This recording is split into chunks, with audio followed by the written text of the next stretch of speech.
As duas casas de Israel. Episódio 5. A identidade redefinida. Quem são os verdadeiros israelitas? Da carne à fé, reconhecendo as duas casas hoje. Se você pedisse a um judeu ortodoxo do primeiro século para definir israelita, ele apontaria para a circuncisão, linhagem abraâmica, observância da Torá e descendência das 12 tribos. Se você perguntasse a Paulo, o fariseu convertido, ele diria: porque não é judeu quem o é apenas exteriormente, nem é circuncisão a que é somente na carne.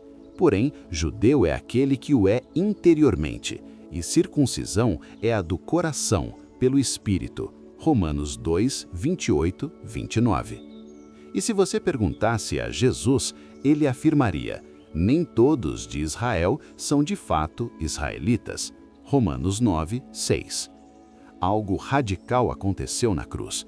Não foi apenas expiação de pecados individuais, foi uma revolução de identidade, a transição da identificação carnal, étnica, genética, para a identificação espiritual, baseada em fé, frutos e regeneração pelo Espírito Santo.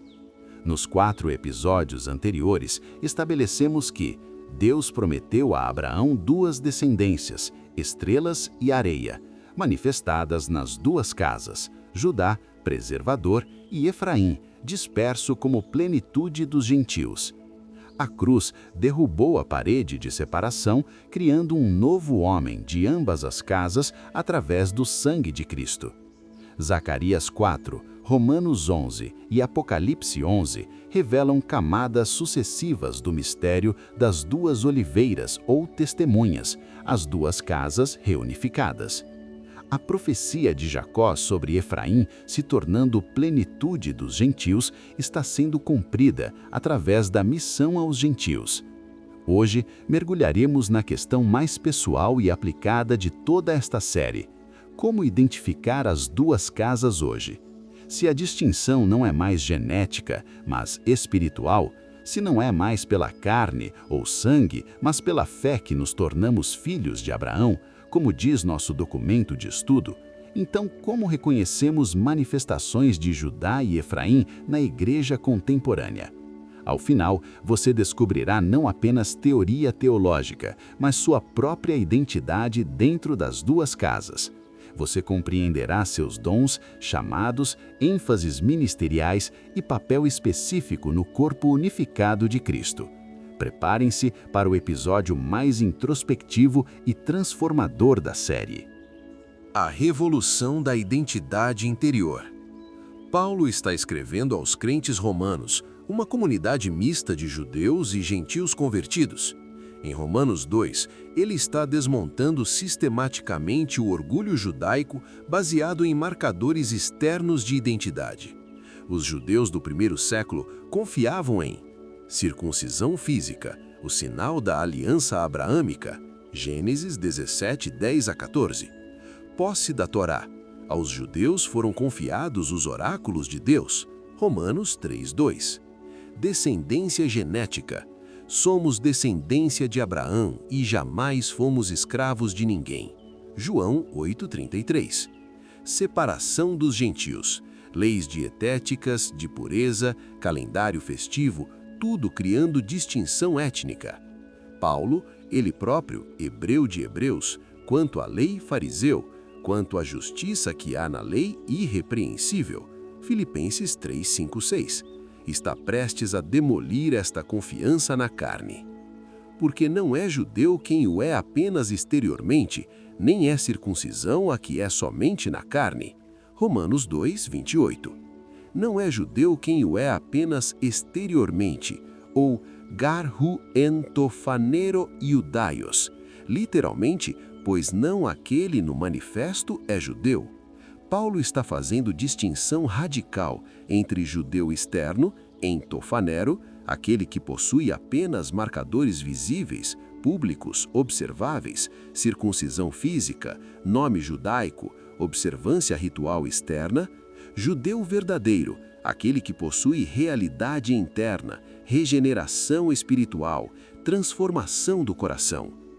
Nem é circuncisão a que é somente na carne. A circuncisão física, sem correspondência espiritual, é ritualismo vazio. Moisés já havia ensinado isto. Circuncidai, pois, o vosso coração e não mais endureçais a vossa cerviz. Deuteronômio 10:16. Jeremias ecoou: circuncidai-vos ao Senhor e tirai os prepúcios do vosso coração. Jeremias 4:4. A circuncisão física sempre foi tipo, sombra, apontando para a realidade espiritual, remoção da dureza de coração, consagração total a Deus. Afirmação da identidade verdadeira. Porém, judeu é aquele que o é interiormente, e circuncisão é a do coração, pelo Espírito, não segundo a letra, e cujo louvor não procede dos homens, mas de Deus. Romanos 2:29. Vamos dissecar esta definição revolucionária. Judeu é aquele que o é interiormente, en to crypto iudaios, literalmente, no oculto é judeu. A verdadeira identidade israelita é interna, invisível aos olhos humanos, conhecida apenas por Deus. Circuncisão é do coração, peritomé cardias, remoção cirúrgica espiritual da dureza, incredulidade, rebeldia. É regeneração. Pelo Espírito, não segundo a letra, em pneumati u grammati, operada pelo Espírito Santo, não por observância legalista da lei escrita. Ezequiel 36:26-27 havia profetizado: dar-vos-ei coração novo, e porei dentro de vós espírito novo. Porei dentro de vós o meu espírito. Cujo louvor não procede dos homens, mas de Deus.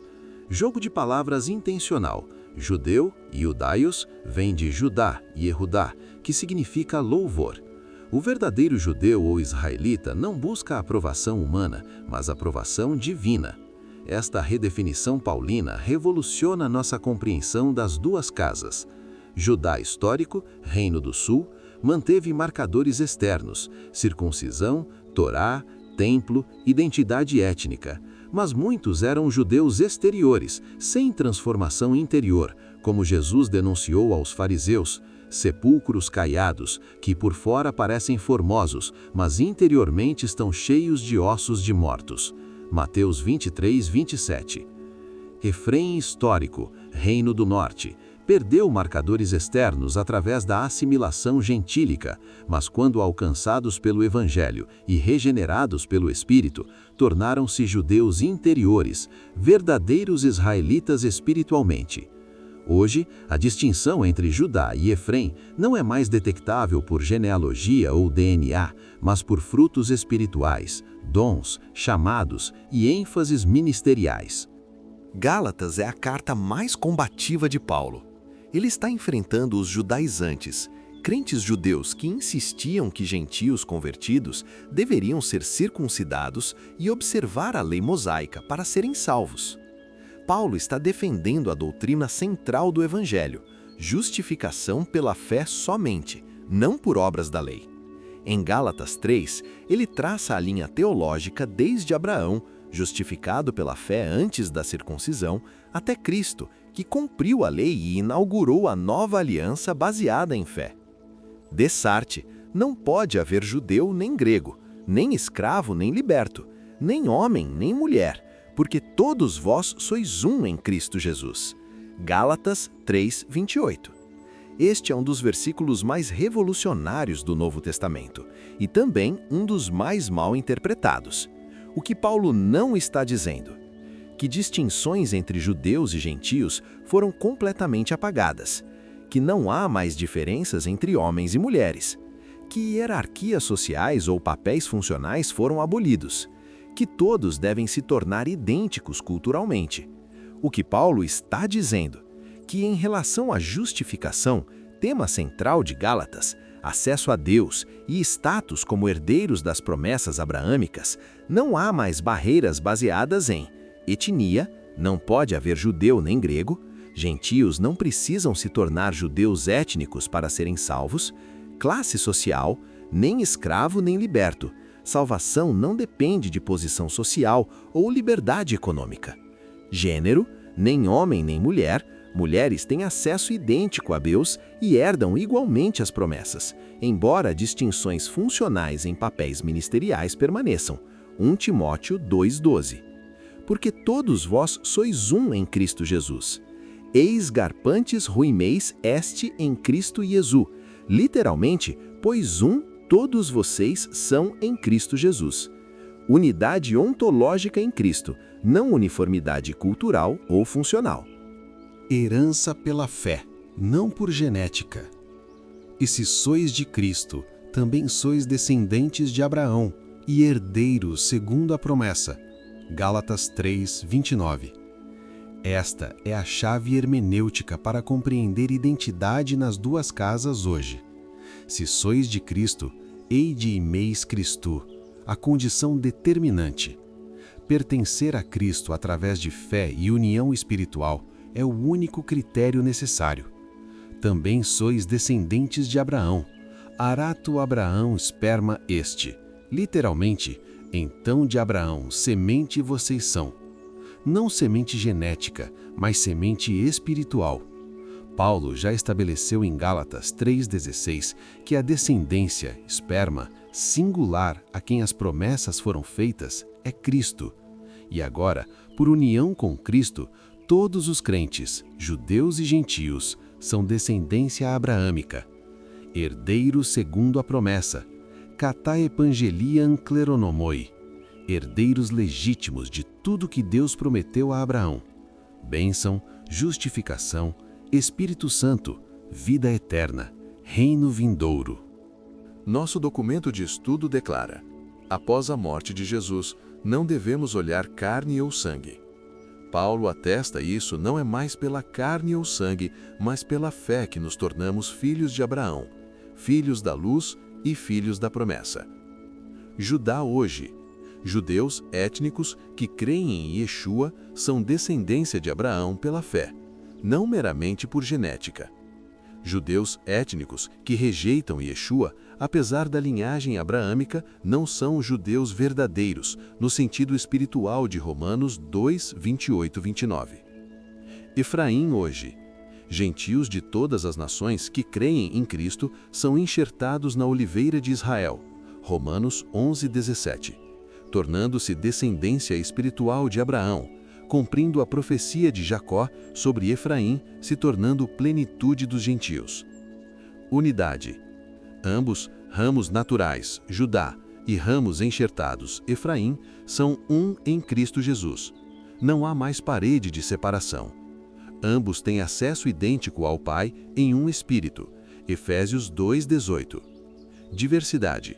Mas a unidade não elimina distinções funcionais. Judá traz ênfases preservadoras. Efraim traz ênfases missionárias. Juntos formam um corpo completo. A verdadeira circuncisão. Paulo está advertindo os filipenses contra os mesmos judaizantes que atormentavam as igrejas da Galácia, aqueles que exigiam circuncisão física como necessária para a salvação. Mas Paulo, ao invés de simplesmente negar a importância da circuncisão, faz algo mais radical. Ele redefine quem são os verdadeiramente circuncidados. Porque nós é que somos a circuncisão, nós que adoramos a Deus no Espírito e nos gloriamos em Cristo Jesus, e não confiamos na carne. Filipenses 3:3. Nós é que somos a circuncisão. Remeis gar esmen reperitomé. Paulo não diz nós temos circuncisão, mas nós somos a circuncisão. Os crentes, judeus e gentios unidos em Cristo, constituem coletivamente o povo verdadeiramente circuncidado. 3 marcadores identificam a verdadeira circuncisão. Adoramos a Deus no Espírito, pneumate deu latreontes, adoração espiritual, não ritualística, não baseada em localização geográfica, Jerusalém ou Gerizim, mas em espírito e verdade, João 4, 23, 24. Nos gloriamos em Cristo Jesus, calchomenoi em Cristo Iesu. Nossa identidade, confiança e glória estão fundamentadas em Cristo e sua obra consumada, não em realizações religiosas pessoais. Não confiamos na carne, uc em sarque pepoitotes. Não depositamos confiança em marcadores externos, vantagens étnicas, rituais físicos ou esforço humano para justificação. Paulo então lista suas próprias credenciais carnais, um currículo que superaria qualquer judaizante. Circuncidado ao 8º dia, conformidade perfeita ao mandamento de Gênesis 17:12, da linhagem de Israel, não prosélito, mas judeu de nascimento, da tribo de Benjamim, uma das 2 tribos de Judá, Reino do Sul, hebreu de hebreus, falante de hebraico, não apenas judeu helenizado. Quanto à lei, fariseu, membro da seita mais estrita e ortodoxa. Quanto ao zelo, perseguidor da igreja, fanaticamente comprometido com a tradição judaica. Quanto à justiça que há na lei, irrepreensível, externamente sem falha observável. Se alguém poderia confiar na carne, Paulo poderia. Mas o que para mim era lucro, isto considerei perda por causa de Cristo. Sim, deveras considero tudo como perda, por causa da sublimidade do conhecimento de Cristo Jesus, meu Senhor, por amor do qual perdi todas as coisas e as considero como refúgio para ganhar a Cristo e ser achado nele, não tendo justiça própria, que procede de lei, senão a que é mediante a fé em Cristo. Filipenses 3, 7-9. Considerei perda, egemaizêmia, termo contábil. Paulo fez auditoria de sua vida e reclassificou todos os ativos carnais como passivos. Como refúgio, escábala, literalmente esterco, lixo, excremento, a linguagem mais forte possível para desvalorização. Por quê? Para ganhar a Cristo, conhecimento experiencial, íntimo, transformador de Jesus como Senhor, vale infinitamente mais do que todos os marcadores externos de identidade religiosa. Este texto revela a transição revolucionária. Velha identidade, baseada na carne, circuncisão física, linhagem, tribo, observância ritual, zelo religioso, justiça externa. Nova identidade, baseada na fé, adoração espiritual, glória em Cristo, justiça imputada pela fé, conhecimento transformador de Jesus. Judá, que confia em marcadores carnais sem regeneração interior, é como se fosse refúgio. Efraim, que, embora geneticamente gentil, adora no Espírito e confia em Cristo, é como a verdadeira circuncisão. Após a morte de Jesus, não devemos olhar carne ou sangue. Após a invasão do Império Romano em 69 d.C., os judeus do Reino do Sul também se misturaram entre as nações, ficando impossível identificar suas raízes. Então, como identificar Reino do Norte e do Sul, Reino de Judá e Efraim? Pelas obras, pelos frutos se conhece a árvore. Só podemos conhecer os verdadeiros filhos de Deus pela fé. Não é mais por carne ou sangue, ou seja, pela descendência. Jesus estabeleceu o princípio, pelos seus frutos os conhecereis. Mateus 7, 16-20. Os frutos do Espírito, Gálatas 5, 22-23, são universais para ambas as casas: amor, alegria, paz, longanimidade, benignidade, bondade, fidelidade, mansidão, domínio próprio. Mas há ênfases distintivas que caracterizam tendências de Judá versus Efraim. ênfases de Judá, preservadores, fidelidade escriturística rigorosa, valorização da tradição apostólica e continuidade histórica, compromisso com ortodoxia doutrinária, santidade prática e ética bíblica, estabilidade, consistência, perseverança. ênfases de Efraim, missionários, paixão evangelística e alcance aos perdidos, experiência transformadora de graça, alegria da descoberta e gratidão pela inclusão, flexibilidade cultural para contextualização, testemunho pessoal e relevância contemporânea. 1 Coríntios 12 ensina que o Espírito distribui dons diversos para a edificação do corpo. Dons associados à ênfase de Judá. Ensino, didascalia, preservação e transmissão de doutrina. Profecia, no sentido de proclamar verdades reveladas. Conhecimento, compreensão profunda das Escrituras. Discernimento, capacidade de identificar erro doutrinário. Administração ou governo, estruturação e ordem no corpo. Dons associados à ênfase de Efraim. Evangelismo, proclamação do Evangelho aos não alcançados. Milagres ou curas, sinais que autenticam a mensagem entre gentios. Misericórdia, compaixão pelos marginalizados. Línguas ou interpretação, capacidade de transcender barreiras linguísticas ou culturais. Fé, confiança extraordinária para missões impossíveis.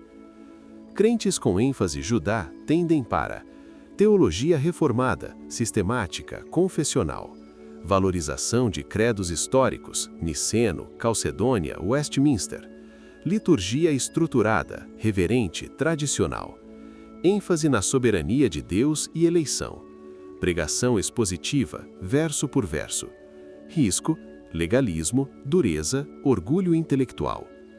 Crentes com ênfase Efraim tendem para teologia experiencial, testemunhal, pentecostal, carismática, valorização de experiência pessoal com Deus, adoração expressiva, contemporânea, emocional, ênfase no livre-arbítrio e resposta humana, pregação temática, aplicacional, motivacional, risco, antinomianismo, superficialidade e emotivismo.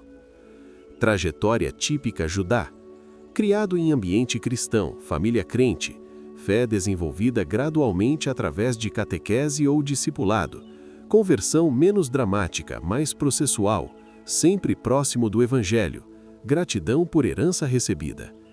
Trajetória típica Efraim, vindo de contexto pagão, idolátrico, sem conhecimento prévio de Deus, conversão dramática, radical, transformadora, contraste marcante entre vida antes e depois de Cristo. Estava longe, Efésios 2:13, e foi aproximado. Gratidão por inclusão imerecida. Poucos crentes são 100% Judá ou 100% Efraim. A maioria manifesta características de ambas as casas em proporções diferentes. A igreja saudável integra ambas as ênfases: profundidade doutrinária, Judá; paixão evangelística, Efraim; fidelidade escriturística, Judá; relevância cultural, Efraim; santidade prática, Judá; graça transformadora, Efraim; preservação da verdade, Judá; missão aos perdidos, Efraim. Os riscos de Judá sem Efraim. Quando a ênfase preservadora domina sem o equilíbrio missionário. 1. Legalismo. Confiança em observância externa, justiça própria, como os fariseus que Jesus repreendeu em Mateus 23. 2. Orgulho intelectual. Conhecimento que ensoberbece, 1 Coríntios 8:1, ao invés de edificar. 3. Dureza de coração. Rigidez doutrinária, que se torna crueldade pastoral. Falta de misericórdia com os fracos na fé. 4. Exclusivismo. Atitude do filho mais velho na parábola do pródigo. Ressentimento contra os impuros que são incluídos na família. Lucas 15:25-32. 5. Morte espiritual. Ortodoxia sem vida. Forma de piedade, negando-lhe, entretanto, o poder. 2 Timóteo 3:5. Como Sardes, tens nome de que vives e estás morto. Apocalipse 3:1. Os riscos de Efraim sem Judá. Quando a ênfase missionária domina sem o equilíbrio preservador. 1. Antinomianismo. Rejeição de toda a estrutura, autoridade, disciplina. Graça barata que desculpa pecado. 2. Superficialidade doutrinária.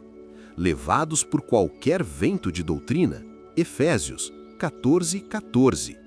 Falta de raízes teológicas profundas. 3. Emotivismo. Dependência de experiências subjetivas, ao invés de verdades objetivas das Escrituras. 4. Relativismo. Contextualização excessiva que compromete verdades absolutas por relevância cultural. 5. Instabilidade.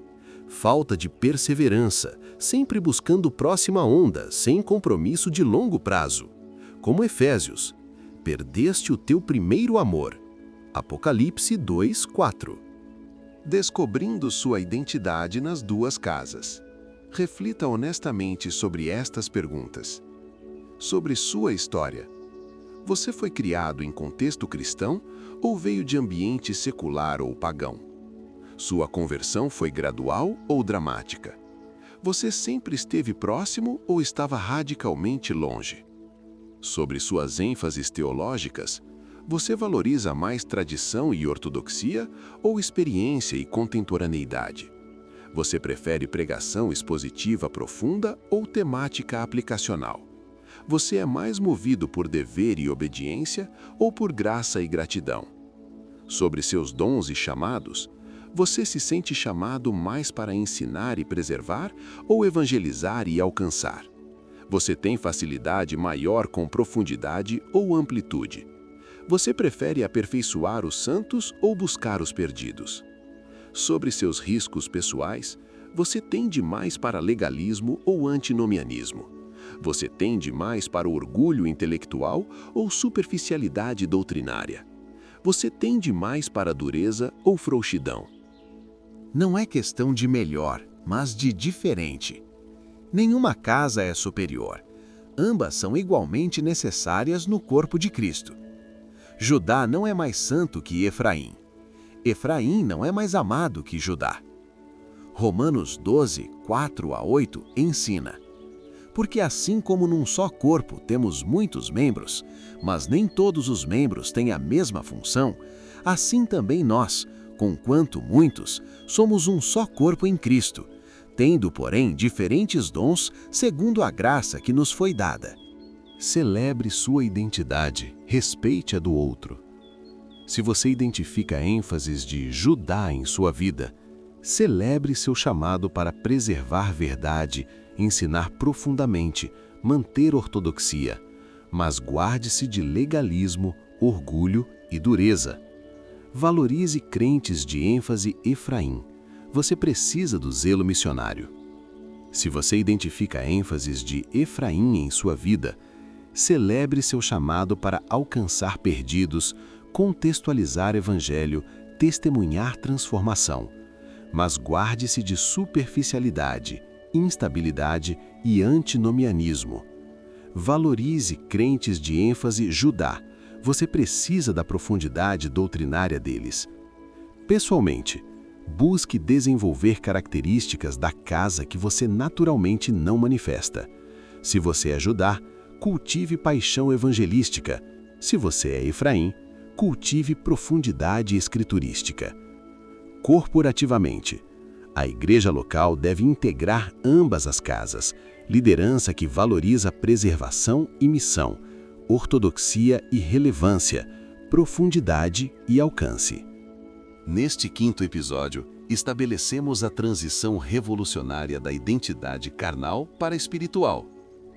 Romanos 2, 28-29. Judeu verdadeiro é aquele que o é interiormente. Circuncisão verdadeira é do coração, pelo Espírito. Gálatas 3, 28-29. Em Cristo não há judeu nem grego. Se sois de Cristo, sois descendentes de Abraão e herdeiros pela fé. Filipenses 3, 3. Nós somos a verdadeira circuncisão, adorando no Espírito e confiando em Cristo, não na carne. Identificação das duas casas hoje não é por genealogia, mas por frutos espirituais, dons, chamados, ênfases teológicas e trajetória de fé. Judá, preservadores e Efraim não são opostos, mas complementares, ambos necessários para corpo maduro. Mas há ainda uma dimensão final que não exploramos. Se as duas casas estão sendo reunificadas agora através da igreja, qual é o destino final desta reunificação?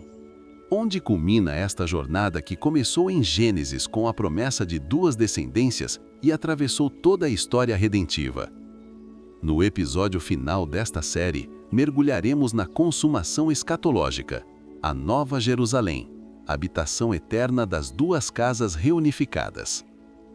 Analisaremos Apocalipse 21, 22 e descobriremos que a cidade tem 12 portas, representando as 12 tribos, Judá e Efraim reunificados, e 12 fundamentos, representando os 12 apóstolos, judeus que levaram o evangelho aos gentios. A arquitetura da Cidade Santa manifesta visualmente a reunificação eterna das duas casas. Prepare-se para o clímax glorioso de toda esta jornada teológica. Deixe nos comentários a palavra-chave identidade, se este episódio te ajudou a compreender que sua identidade em Cristo não é definida por carne ou sangue, mas pela fé e pelos frutos do Espírito. E responda, você consegue identificar em si mesmo características de Judá ou Efraim? Qual casa ressoa mais com sua trajetória, dons e ênfases? E mais importante, você consegue valorizar a outra casa como complemento necessário? Compartilhe este vídeo com alguém que luta com questões de identidade espiritual, especialmente crentes que vieram de contextos judaicos ou que têm interesse em raízes hebraicas da fé.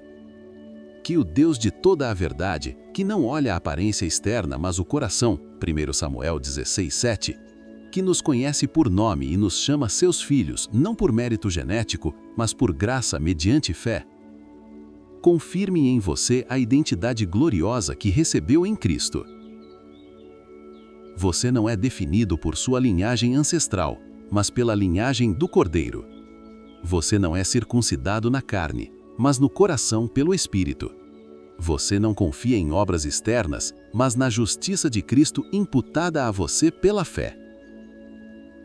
E se você está em Cristo, você é descendente legítimo de Abraão, herdeiro segundo a promessa, parte das duas casas reunificadas eternamente.